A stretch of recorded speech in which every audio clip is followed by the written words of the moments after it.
ahoana marina ny fidangany vidim-piainany ity e. Samy nanana programa anasa natolotra ny vahoaka avokoa. Ireo kandida izay nirotsaka hofidiana teto amin'ny firenena tamin'ny fifidianana farany teo, ary samy niezaka nandresy lahatra ny vahoaka malagasy avokoa. Izay no mahasarobidy ny latsabato ataony isam-batan'olona mandritra ny fifidianana. Raha ho an'ny tany demokratika toan'ny Madagasikara mantsy, dia ny vahoaka no mandidy sy manapaka ny olona izay tokony hitondra sy hitantana ny firenena ary ametrahany fitokisana amin'ny fitantanana ny fiainam-bahoaka.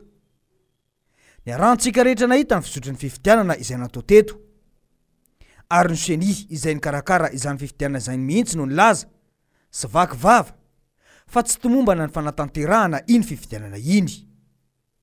Saingy tsy nisy toy moa iny raha iny hatramin'izao, fa dia miraitsy kombakomba amin'ny fanatanterahana ny fifidianana olona izay tsy manara-dalana izao indray ity vao miray ity.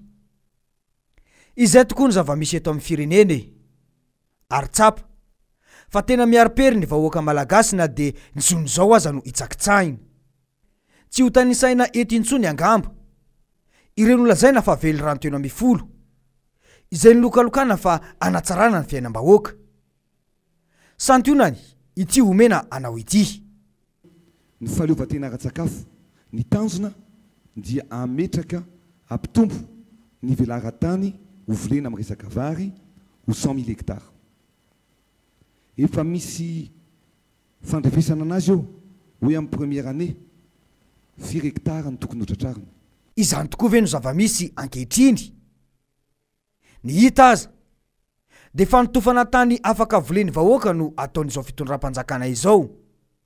Kanefa dia izany no isan'ny natao fitaovana nentina nanonganana ny filoha Marc Ravalomanana teo amin'ny fitondrana tamin'ny taona 2004. Nanomboka teo Ambotronmanjaka io tetikasa fanotofana tanimbary io, saingy tsy nanaiky ny mponina ka tapa-kevitra ny mpitondra fa afindra-toerana. Voafidy ametrahana ilay tetikasa tanamasoandro io indray amin'izao ny aho imeritsy atosika. Miteraka olana ho an'ireo mponina ao an-toerana indray izy io amin'izao fotoana izao, raha ny vaovao azo araky ny fanazavana nataony ben'ny tanàna ny imeritsy atosika tao amin'ny fahitalavitra raha vavy ity. Ao anatin'io faritra io hitantsika angamba le izy tamin'ny sary teo dia misy toeram-ponenana vitsivitsy, misy satria izay mahita ny fotana, misy fahasandrazan'olona vitsivitsy ao anatin'ilay délimitation izay namoahany teo anivon'ny faritra Itasy ARET izay resaka délimitation administrative izay. Misy ihany koa toerana vitsivitsy tanimbary. Izay no zava-misy animeritsy atosika amin'izao fotoana izao. Voalaza teo fa misy tanimbary voakasika amin'io tetikasa io. Dia tsy azo ny fanjakana atao mihitsy ve ny mandrava tendrombohitra mba anatanterahana izany, fa dia tsy maintsy tanimbary fambolena no anaovana izany. Miala ny lemaka Ambotronmanjaka izany dia tanimbary fambolena eny Imeritsy atosika indray. Izay ihany koa dia mifanipaka tanteraka amin'ny teny izay nataon'ny filoham-pirenena ny 29 ny volana Desambra taona 2024 teo iny. Mampiaina mantsy izany fa tsy mampitombo ny tany ho volena. Tsy mahagaga raha mikorosofahana hatrany ny fambolena ny foto-tsakafon'ny malagasy amin'izao fotoana izao.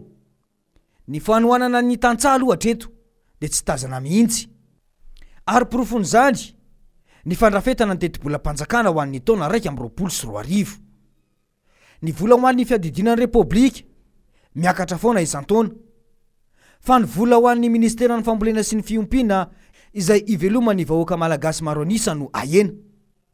Orinasa mpamelona tantsaha maro manerana ny Madagasikara izay orinasa ana malagasy akatony. Izany hoe fampitomboana olona tsy ho anasa sy tsy avelo tena ny vahoaka no ataony ny fitondrana, fanapahan-kevitra mamono vahoaka, ny mandeha hidina.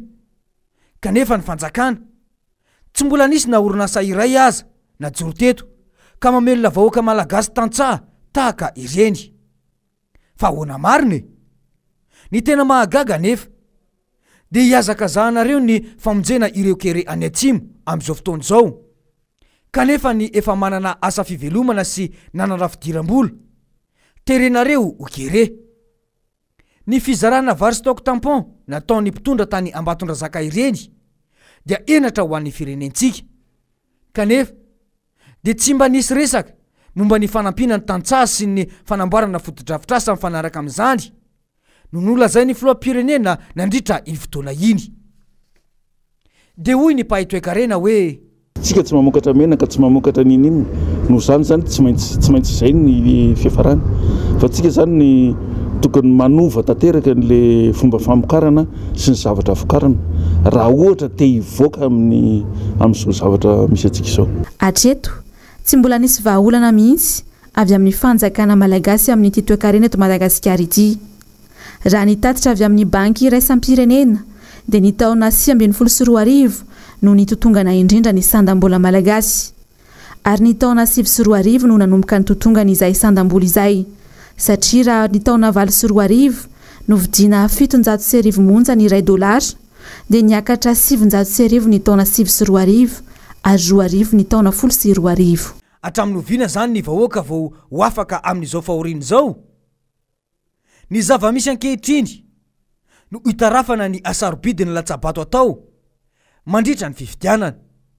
Tsy azo everina arak'izany ny hoe tsy misy ifandraisany amin'ny fiainany isam-batan'olona ny programan'asa ho ataony izay hitondra ny firenena. Mikaikaika ny maro amin'ny fiakarany vidim-bary. Dia nanao fidinana ifotony hono no ministera tompon'andraikitra mba hanao fitsiriana ka ampiatra ny lalàna ho an'izay mandika ny fitsipoka. Izany dia midika ho tsy fahafantarana ny tena olana fototra mahatonga ny fiakarany vidiny PPN io. Na intelo isan'andro azy izany fidinana ifotony izany. Raha tsy ny tantsaha-mpamokatra sy ny olana tren'izy ireo no misy vahaolana dia zava-pony izany.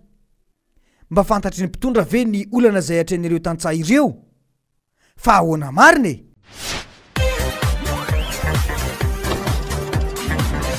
Ahoana mariny.